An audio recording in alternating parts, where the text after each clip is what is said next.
What is up, everyone? This is Slayer Thrax or Josh. My name is Josh. How you doing? Don't think I've ever said that. Probably did, but it's been a while and just haven't really had anything to fucking talk about or want to talk about until now, I guess. Just this is one of them things of hearing what's been going around. I saw commercials for it with this whole, bullying thing and everybody on the commercial saying, "Look, it'll be okay. You have something to live for," which you do. You know, everyone does. You may think life's horrible, but honestly, it can be worse. It can. Your life could be worse than it is now. But nowadays in this country, where because now in mass, a lot of kids are committing suicide because of being bullied. Now we start to worry about it. It's like basically what I'm going to talk about today, and it is a byproduct of bullying now, which is depression. Kids are getting depressed because they feel that they aren't worth anything, and these kids are right, and all that. Well, you know, depression. It's when I was basically diagnosed with depression when I was 15 years old. I am 26 now, so I've been dealing with this for 11 years. And it really started like when I was young. I'll be honest with you. I'm a typical, stereotypical gamer. I'm a fat guy with a beard. I play games all the time. So if I don't live in my mother's basement, I live with one of my closest friends. We live in an apartment. No mothers or fathers or family live here. And I live upstairs. So, fuck your basement theory. Anyway, so when I was younger, I was a little fat kid then too. Been fat all my life. But I was told, I was walking, you know, to the elementary school, because the elementary school I went to was in my neighborhood. And this kid asked me, oh, find another setup here, but um, there was a hill, like a big hill, in the grounds of the elementary school, and I had an adult look at me when I was like maybe 7, 8 years old. If he would throw a donut down the hill, if I would chase it.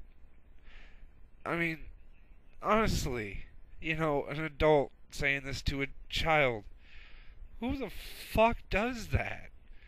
Well, obviously, he does, but, you see these people, and, the fat people, and, or the disabled, or the goofy looking, whatever. People see these people, and they're like, oh, let's make fun of them, so what, you can feel better about yourself? Really, what does making fun of this person gain you? You don't understand what you're putting that person through. And see, because of that and other fat jokes and hearing it, I started out with self-esteem issues, which when you hit your teenage years, everybody has them. But with me, it was really bad. Like, I really, I'm still to this day, I always, in the back of my mind is, what's the point? You know, Especially when it comes with chicks, it's like, what's the point? You know, so it's because of the whole being made fun of and all that. And then it's kind of me keeping that inside, kind of snowballed into, I started getting depressed.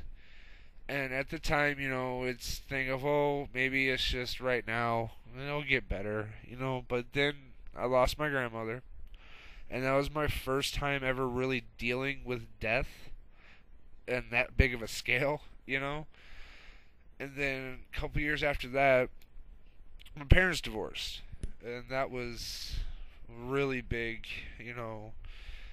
what the fuck moment in my life, as I like to say. And yes, I do cuss a lot, so I apologize, but that's me. And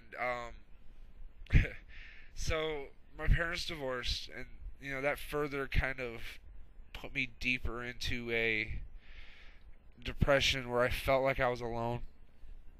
I mean, you hear it a lot, especially when the kids are older. It's the thing of they think it's their fault.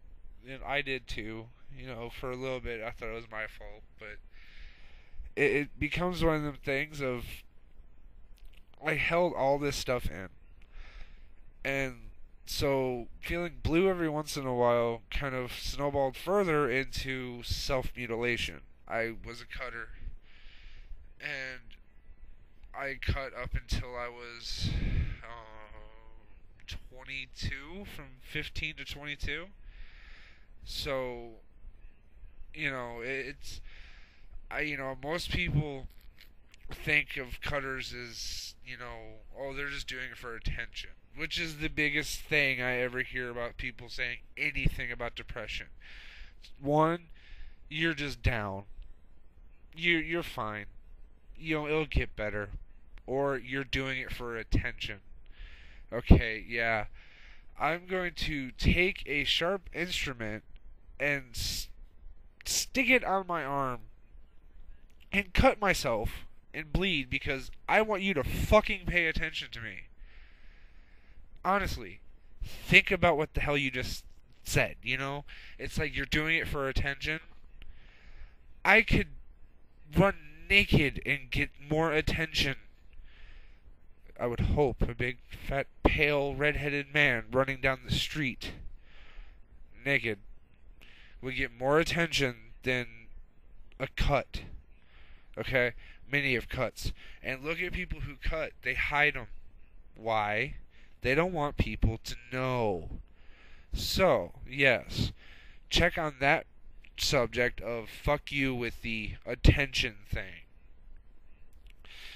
So, anyway, this is a subject that really gets me pissed off, because it seems in this country, instead of learning about things, learning about depression, and, just because you have no, idea, and you don't know much on it, so you're just going to just not even learn about it, not even. Just say, oh, they're doing it for attention, or, oh God, they're just so upset and it's bringing me down. So, it's people like that who, as I like to say, to him, is like, not everything is about you, and it just, I don't know, this is, wow, kind of lost track there, fell off the rails, but this is what happens. I'm doing this commentary one take. So, if it fails, it fails.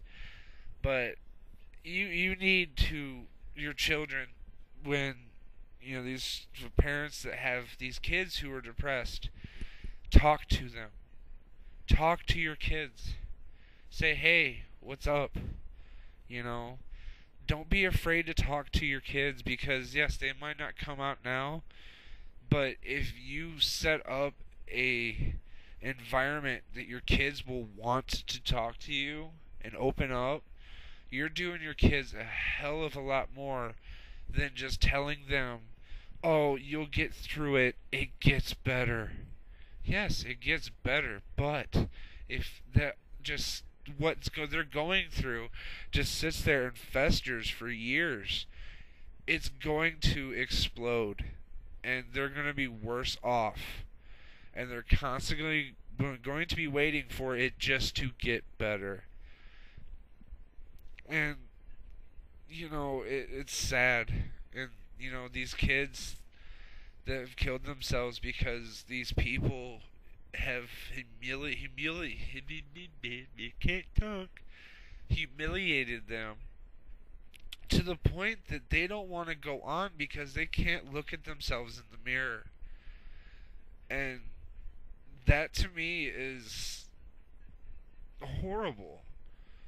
It's... And everybody's always says, oh, I only do it when I'm joking with my friends, or I have a fat friend and I say fat jokes to him, because he knows I'm joking. How do you know? Just because you're tight with somebody does not mean that they know you're joking. You need to look at yourself and say, huh, how is this really affecting this person? You know, and when somebody says they're depressed and all this, and people always say when people commit suicide is we didn't see it coming. I think you didn't see it coming because you weren't looking. You didn't care. You can say you cared, but you didn't care enough to actually say, hey, let's sit down, talk. If you don't want to talk, I'm here. Let's just hang out. Sit there with them. Be there for them. Be it your friends, your children, or family members. Be there for them.